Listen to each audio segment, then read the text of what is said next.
ಸ್ನೇಹಿತರೆ ನಮಸ್ಕಾರ. ಇವತ್ತು ರಾಜ್ಯದಾದ್ಯಂತ ರೈತರು ಮಳೆಯ ಕೊರತೆಯನ್ನು ಎದುರಿಸ್ತಾ ಇದ್ದಾರೆ. ಈ ಮಳೆ ಕೊರತೆಯ ನಡುವೆಯೂ ಕೂಡ ಸಾಕಷ್ಟು ರೈತರು ತಮ್ಮ ಹುರುಪನ್ನು ಬಿಡ್ತಾ ಇಲ್ಲ. ತಾವು ಬೆಳೆಯುವಂತಹ ಬೆಳೆಯನ್ನು, ಭೂಮಿ ತಾಯಿಯನ್ನು ನಂಬುವಂತಹ ಕೆಲಸವನ್ನು ಬಿಡ್ತಾ ಇಲ್ಲ. ಬೆಳೆ ಬೆಳೀತಾ ಇದ್ದಾರೆ. ಸಾಕಷ್ಟು ನಾನು ಒಂದು ಫೀಲ್ಡಿಗೆ ಬರ್ತಾ ಇದ್ದೀನಿ ಈಗ. ಈ ಫೀಲ್ಡಲ್ಲಿ ಫುಲ್ಲು ರಾಗಿ ಬೆಳೆದಿದ್ದಾರೆ. ಒಂದು ಸೈಡು ರಾಗಿ ಇದೆ, ಮತ್ತೊಂದು ಸೈಡಲ್ಲಿ ಜೋಳ ಇದೆ. ಈ ಎಲ್ಲ ಬೆಳೆಗಳನ್ನು ನೋಡ್ತಾ ಹೋದರೆ ರೈತ ಇನ್ನೂ ಕೂಡ ಯಾವ ರೀತಿಯಾಗಿ ಈಗ ನಮ್ಮ ಡಿ ಕೆ ಶಿವಕುಮಾರ್ ಹೇಳ್ತಾರೆ ಮಳೆ ಬರ್ತಾ ಇಲ್ಲ, ಇವತ್ತು ಬೆಳೆ ಕಡಿಮೆ ಮಾಡಿ ಅಂತ. ಬಟ್ ರೈತರು ಇವತ್ತು ಭೂಮಿಯ ಮೇಲೆ ಇನ್ವೆಸ್ಟ್ ಮಾಡೋದನ್ನು ಬಿಡ್ತಾ ಇಲ್ಲ, ಅಥವಾ ಈಗ ಲೇಔಟ್ಗಳನ್ನು ಮಾಡ್ತಾ ಇದ್ದಾರೆ ಎಲ್ಲರೂ ಕೂಡ. ಅಂಥ ನಡುವೆಯೂ ಕೂಡ ಒಂದಿಷ್ಟು ರೈತರು ಯಾವ ಥರ ಬೆಳೆಗಳನ್ನು ಬೆಳೆಯುವಂತಹ ಇದರಲ್ಲಿ ಕೆಲಸದಲ್ಲಿ ನಿರತರಾಗಿದ್ದಾರೆ ಅನ್ನುವಂಥದ್ದನ್ನು ನೋಡ್ತಾ ಇದ್ದೀರಾ. ನಮ್ಮ ಜೊತೆಗೆ ನೇರವಾಗಿ ರೈತರೇ ಇದ್ದಾರೆ. ಅವರ ಸಮಸ್ಯೆಗಳೇನು, ಏನಾಗ್ತಾ ಇದೆ, ಮಳೆ ಬರದೇ ಇರೋದು ಎಷ್ಟು ಪ್ರಾಬ್ಲಮ್ ಆಗಿದೆ, ಅವ್ರನ್ನೇ ಕೇಳೋಣ. ಸರ್ ನಮಸ್ಕಾರ. ನಮಸ್ಕಾರ. ಯಾವ ಊರು ಸರ್ ನಿಮ್ಮದು? ನಮ್ಮದು ಜಗಳೂರು. ಇಲ್ಲೇ ಉದ್ಘಾಟ ಹತ್ರ ಜಮೀನಿದೆ. ಓಡಿಸ್ಕೊಳ್ತಾ ಮಾಡ್ತಾ ಇರ್ತೀವಿ. ಓಕೆ ಸರ್, ಈಗ ಹೇಗೆ ಈಗ ಈ ಸಲ ಮಳೆ ಎಲ್ಲ ತುಂಬ ಕಮ್ಮಿ ಇದೆ, ಏನನ್ಸುತ್ತೆ ಸರ್? ಮಳೆ ಈ ವರ್ಷ ಕಡಿಮೆ. ಇದು ಮಾರ್ಚ್ ತಿಂಗಳಲ್ಲೇ ಸ್ಕೈಮೆಟ್ ರಿಪೋರ್ಟು, ಪ್ರೈವೇಟು, ಇದು ಗೌರ್ಮೆಂಟ್ ರಿಪೋರ್ಟು ಎಲ್ಲ ಬಂದಿತ್ತು. ಎಲ್ಲಿನೂ ಎಫೆಕ್ಟ್ ಇದೆ. ಈ ವರ್ಷ ಮಳೆ ಕಡಿಮೆ ಅಂತಂದರೆ ಪ್ರೈಮ್ ಮಿನಿಸ್ಟ್ರು ಮೋದಿಯವರು ಸತ ಹೇಳಿದರು. ಅದೇ ರೀತಿ ಮಳೆ ಕೊರತೆ ಆಯಿತು ಇಲ್ಲಿ ಸರಿ. ಈ ಬಿತ್ತನೆ ನಮ್ಮ ತಾಲೂಕಲ್ಲಿ ಮೆಕ್ಕೆಜೋಳನೇ ಮುಖ್ಯವಾದ ಬೆಳೆ. ನಮ್ಮ ತಾಲೂಕಲ್ಲಿ ಏನು ಜಮೀನು ಇದೆಯೋ ಅದರಲ್ಲಿ 70% ಜೋಳನೇ ಬೆಳೆಯೋದು. ಅದರಲ್ಲಿ ಈ ಸರಿ 20% ಬಿತ್ತನೆ ಆಗಿಲ್ಲ. ಈಗ ಸ್ವಲ್ಪ ಲೇಟಾಗಿ ಬಂದಿರೋದ್ರಿಂದ ಸ್ವಲ್ಪ ಹಿಂಗೆ ಬಿತ್ತುತ್ತಾ ಇದ್ದಾರೆ. ಆದರೂ ಏನು ಸಂತೃಪ್ತಿಯಾಗಿ ಇಲ್ಲಿವರೆಗೂ ಏನು ಮಳೆ ಇಲ್ಲ. ಈಗ ನೀವೆಲ್ಲೆಲ್ಲ ಇಷ್ಟು ಕಾಣಿಸ್ತಿದೆಯಲ್ಲ ಸರ್, ಇದೆಲ್ಲ ಫುಲ್ಲು ಆಲ್ರೆಡಿ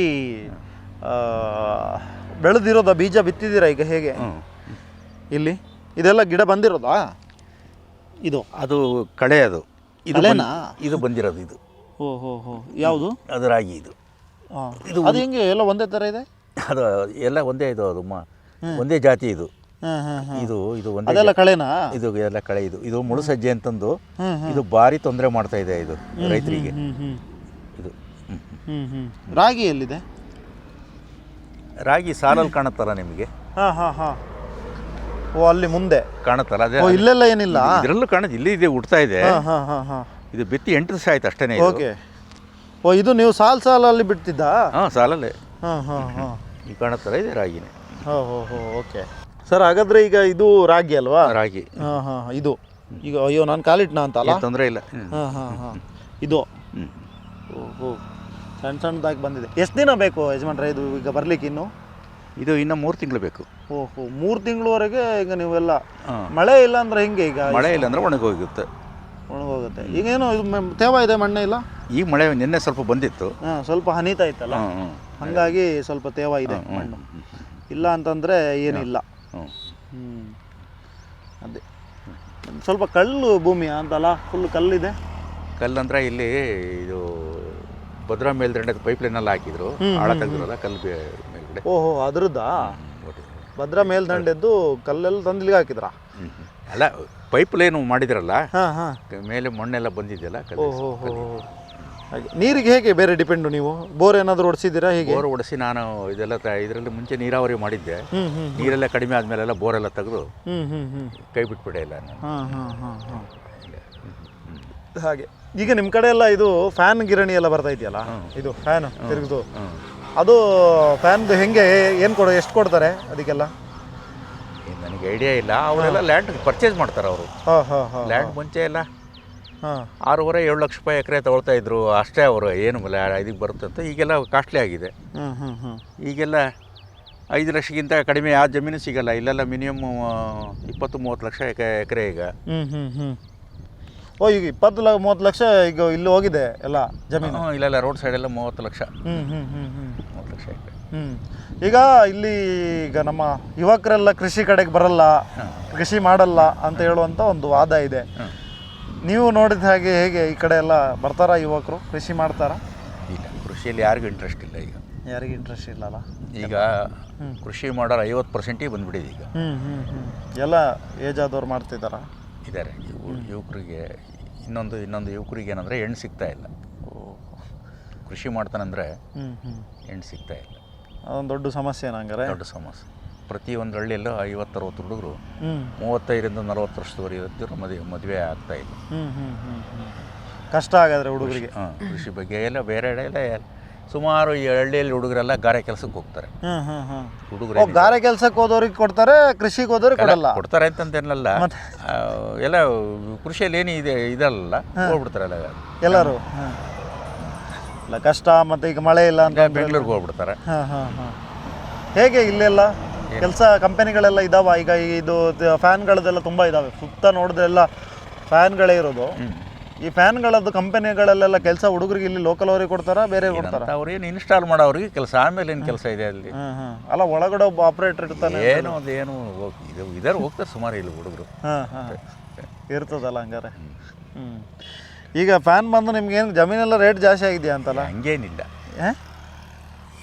ದುಡ್ಡು ಯಾರ ಹತ್ರ ಜಾಸ್ತಿ ಇದೆಯೋ ಅವರೆಲ್ಲ ಈಗ ದುಡ್ಡು ಇಡೋಕ್ಕೆ ಜಾಗ ಇಲ್ಲ, ಹಂಗಾಗಿದೆ. ಬೇರೆಯವ್ರಿಗೆ ಕೊಟ್ಟರೆ ಎತ್ಕೊಂಡು ಹೋಗ್ತಾರೆ. ಬ್ಯಾಂಕಲ್ಲಿ ಇಟ್ಟರೆ ಟ್ಯಾಕ್ಸ್ ಕಾಟ. ಅದ್ರ ಬದಲು ಇದರಲ್ಲಿ ಇನ್ವೆಸ್ಟ್ ಮಾಡಿದರೆ ರಾಜಕಾರಣಿಗಳು ಅಧಿಕಾರಿಗಳ ಹತ್ರ ದುಡ್ಡು ಬೇಜಾನ್ ದುಡ್ಡು, ಅವ್ರು ಇದ್ರ ಮೇಲೆ ಇನ್ವೆಸ್ಟ್ ಮಾಡ್ತಾರೆ. ಹಾಗಾಗಿ ರೇಟ್ ಬಂದಿದೆ. ನೀವೊಂದು 50 ವರ್ಷದಿಂದ ಇದೆಲ್ಲ ನೋಡಿರ್ತೀರ ಕೃಷಿ. 50 ವರ್ಷದ ಹಿಂದೆ ಇದ್ದ ಕೃಷಿಗೂ ಈಗ ಇರ್ತಿರುವ ಕೃಷಿಗೂ ಏನು ಡಿಫ್ರೆನ್ಸು ನಿಮ್ಮ ಪ್ರಕಾರ?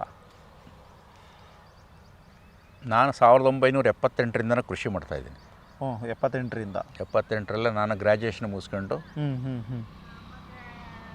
ಈ ಫೀಲ್ಡಿಗೆ ಬಂದೆ ನಾನು. ಅವತ್ತಿಗೂ ಭಾಳ ಡಿಫ್ರೆನ್ಸು. ಅವತ್ತಿಗೆ ಓದ್ಕೊಂಡು ಭಾಳ ವ್ಯತ್ಯಾಸ. ಅದು ಭಾಳ. ಏನು ವ್ಯತ್ಯಾಸ ನಿಮ್ಮ ಪ್ರಕಾರ? ಏನು ವ್ಯತ್ಯಾಸಗಳು? ಮೇಯ್ನ್ ಅಂದರೆ ಈಗ ಕೃಷಿದು ಲೇಬರ್ ಪ್ರಾಬ್ಲಮ್. ಆಗ ಹಣದ ಪ್ರಾಬ್ಲಮ್ ಇತ್ತು, ಹಣ ಸಿಗ್ತಿರ್ಲಿಲ್ಲ. ಈಗ ಹಣ ಸಿಗುತ್ತೆ, ಲೇಬರ್ಸ್ ಇಲ್ಲ ಮೇಯ್ನ್. ಈಗ ನಾನು ಒಂದಿಷ್ಟು ಜನ ಕೃಷಿಕರನ್ನು ಮಾತಾಡಿಸುವಾಗ ಕೃಷಿಕರು ಹೇಳ್ತಾ ಇದ್ದಿದ್ದೇನು ಅಂತಂದರೆ, ತುಂಬ ಜನರಿಗೆ ಏನಾಯಿತು, ಈ ಗೌರ್ಮೆಂಟಿಂದ ಫ್ರೀಯಾಗಿ ಅಕ್ಕಿ ಕೊಡೋದು ಈ ಥರದ್ದೆಲ್ಲ ಶುರುವಾಯ್ತಲ್ಲ, ಅದರಿಂದಾಗಿ ಕೃಷಿಕರಿಗೆ ಸ್ವಲ್ಪ ಲೇಬರ್ ಸಮಸ್ಯೆಗಳು ಶುರುವಾಯಿತು ಅಂತ ಒಂದಿಷ್ಟು ಜನ ಹೇಳ್ತಾರೆ. ನೀವು ಅದನ್ನು ಒಪ್ಕೋತೀರಾ? ಅಲ್ಲಿಂದ ಬಂತು ಅದು. ಕೆಲವೊಂದು ಕೊಡ್ಬೋದಾಗಿತ್ತು, ಕೆಲವೊಂದು ಬಿಡ್ಬೋದಾಗಿತ್ತು. ಅದರಿಂದನೂ ತೊಂದರೆ ಇದೆ, ಅದರಿಂದನೂ 50% ತೊಂದರೆ ಇದೆ. ಇದೆ. ಬೇರೆ ಏನು ಬದಲಾವಣೆ ನೀವು ಅಬ್ಸರ್ವ್ ಮಾಡಿದ ಹಾಗೆ? ಲ್ಯಾಂಡ್ ವ್ಯಾಲ್ಯೂ ಜಾಸ್ತಿ ಆಗಿದ್ದೆ ಪ್ರಾಬ್ಲಮ್ ಆಯಿತಾ? ಇಲ್ಲ, ಲ್ಯಾಂಡ್ ವ್ಯಾಲ್ಯೂಗೆ ಅದಕ್ಕೆ ಸಂಬಂಧ ಇಲ್ಲ. ಲ್ಯಾಂಡ್ ವ್ಯಾಲ್ಯೂಗೆ ಅದಕ್ಕೆ ಸಂಬಂಧ ಇಲ್ಲ. ಅಂದ್ರೆ ಹುಡುಗರಿಗೆ ಮದುವೆಗೆ ಹೆಣ್ಣು ಕೊಡ್ತಿಲ್ಲ ಅನ್ನೋದೇ ಸಮಸ್ಯೆನಾ? ಇಲ್ಲ, ಆಗಲ್ಲ. ಕೃಷಿಯಲ್ಲಿ ಏನು ಗಿಟ್ರ ಇಲ್ವಲ್ಲ. ಈಗ ಯಾಕೆಂದರೆ ಈಗ ಕಷ್ಟಪಡ್ದಲ್ಲೇ ದುಡ್ಡು ಬರಬೇಕು ಈಗ ಜನಗಳಿಗೆ. ಕಷ್ಟಪಡ್ದಲ್ಲೇ ದುಡ್ಡು ಬರಬೇಕು. ಹಾಗೆ ಕಂಪನಿಗಳಿಗೆ ಹೋಗಿ ಬೆಳಗ್ಗೆ ಸಂಜೆ ಕೆಲಸ ಮಾಡಿದ್ರೆ ಮುಗೀತು, ಆಮೇಲೆ ಇಡೀ ದಿನ ಚೆನ್ನಾಗಿ ಇರೋಣ ಅಂತಲ್ಲ. ಎಲ್ಲ ಪಾಶಲ್ಲಿ ಎಸಿ ಜೀವನ ಮಾಡಬೇಕು. ಈಗ ಹೇಗೆ ಇಲ್ಲಿ ಬಿಸಿಲು ಎಲ್ಲ ಹೇಗೆ? ಮಳೆ ಬರ್ತದ ಮಳೆಗಾಲದಲ್ಲಾದರೂ? ಎಲ್ಲ ಮಳೆ ಕಡಿಮೆನೇ ಇಲ್ಲಿ. ನಮ್ಮ ತಾಲೂಕು ಯೂಸಲಿ ಕಡಿಮೆನೇ ಮಳೆ. ಕಡಿಮೆ. ಏನು ಮೇಜರು ಸಮಸ್ಯೆ? ಮೇಜರ್ ಸಮಸ್ಯೆ ಅಂತಂದರೆ ಇನ್ನೇನು ಕೃಷಿಯಲ್ಲಿ ಈಗ ನಿಮ್ಗೀಗ ಸಮಸ್ಯೆ, ಈಗ ಮಳೆ ಬರೋದು ಕಮ್ಮಿ ಆದ ತಕ್ಷಣ ರಾಗಿಯಲ್ಲೇನೋ ಯಾವುದೋ ಒಂದು ಹೊಸ ರೋಗಗಳು ಈ ಥರದ್ದೆಲ್ಲ ಸಮಸ್ಯೆಗಳು 108 ಇರ್ತಾವಲ್ಲ, ಆ ಥರ ಕೃಷಿಯಲ್ಲಿ ಏನು ಸಮಸ್ಯೆ ಇದೆ ಅಂತ ಈಗ ಸದ್ಯಕ್ಕೆ?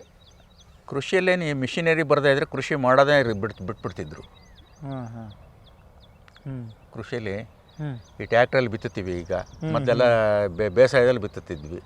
ನೋಡಿ ಈಗೇನು ಇದರಲ್ಲಿ ಮಧ್ಯೆ ಬೇಸಾಯ ಹೊಡೆಯೋಕ್ಕೊಂದು ಎತ್ತಿನ ಬೇಸಾಯ ಕರ್ಕೊಳ್ತೀವಿ. ಅದು ಕಾಸ್ಟ್ಲಿ. 2-2.5 ಸಾವಿರ ರೂಪಾಯಿ ಬಾಡಿಗೆ, ಅವ್ರಿಗೆ 500 ರೂಪಾಯಿ ಕೂಲಿ. ಎತ್ತಿನವ್ರಿಗೆ ಅಷ್ಟು ಕಾಸ್ಟ್ಲಿ. ಈಗ ನಾವು ಇದರಲ್ಲಿ ಎತ್ತಿನಲ್ಲಿ ಬಿತ್ತಕ್ಕೆ ಹೋದರೆ 2.5 ಸಾವಿರ ರೂಪಾಯಿ ಎಕರೆ ಆಗುತ್ತೆ. ಟ್ಯಾಕ್ಟ್ರಲ್ಲಿ 1 ಸಾವಿರ ರೂಪಾಯಿ ಎಕರೆ ಬಿತ್ತುತ್ತೀವಿ. ಓಕೆ. ಮಿಷಿನರಿ ಬರದೇ ಇದ್ದರೆ ವ್ಯವಸಾಯ ಅನ್ನೋದು ನಿಂತೇ ಹೋಗ್ಬಿಡೋದು. ಈಗ ಹಾರ್ವೆಸ್ಟಿಂಗು ಮಿಷಿನರಿ ಬರದೇ ಇದ್ದರೆ ವ್ಯವಸಾಯ ಅನ್ನೋದು ಇರ್ತೇನೆ. Thank you so much sir, ನಮ್ಮ ಜೊತೆಗೆ ಮಾತನಾಡಿದ್ದಕ್ಕೆ. ನಾವು ಕೂಡ ಕೇಳ್ಕೊಳ್ಳೋದೇನು ಅಂತ ಹೇಳಿದ್ರೆ, ಆ ದೇವರ ಹತ್ರ ರೈತನ ಸಮಸ್ಯೆಗಳು ಆದಷ್ಟು ಶೀಘ್ರವಾಗಿ ಬಗೆಹರಿಲಿ, ಮಳೆ ಚೆನ್ನಾಗಾಗಲಿ, ಮಳೆ ಬೆಳೆ ಚೆನ್ನಾಗಾಗಲಿ. ಮಳೆ ಚೆನ್ನಾಗಿದ್ದರೆ, ರೈತರು ಚೆನ್ನಾಗಿದ್ದರೆ ನಮ್ಮ ದೇಶನೂ ಚೆನ್ನಾಗಿರುತ್ತೆ, ರಾಜ್ಯನೂ ಚೆನ್ನಾಗಿರುತ್ತೆ, ಎಲ್ಲನೂ ಚೆನ್ನಾಗಿರುತ್ತೆ. ಇದು ಇಷ್ಟೇ ಹೇಳ್ತಾ ಇವತ್ತಿನ ವಿಡಿಯೋವನ್ನು ಎಂಡ್ ಮಾಡುವಂಥ ಹೊತ್ತು ಬಂದಿದೆ. ನೀವಿನ್ನೂ ಕೂಡ ನಮ್ಮ ಚಾನಲನ್ನು ಸಬ್ಸ್ಕ್ರೈಬ್ ಮಾಡಿಲ್ಲ ಅಂದರೆ ಈ ಕೂಡಲೇ ಸಬ್ಸ್ಕ್ರೈಬ್ ಮಾಡಿ, ಹಾಗೂ ಪಕ್ಕದಲ್ಲಿರುವಂಥ ಬೆಲ್ ಐಕಾನನ್ನು ಕ್ಲಿಕ್ ಮಾಡಿ ಇನ್ನಷ್ಟು ಈ ಥರದ ಕೃಷಿಕರಿಗೆ ಪ್ರೋತ್ಸಾಹ ಕೊಡುವಂಥ ಕೆಲಸವನ್ನು ಮಾಡೋಣ. Thank you.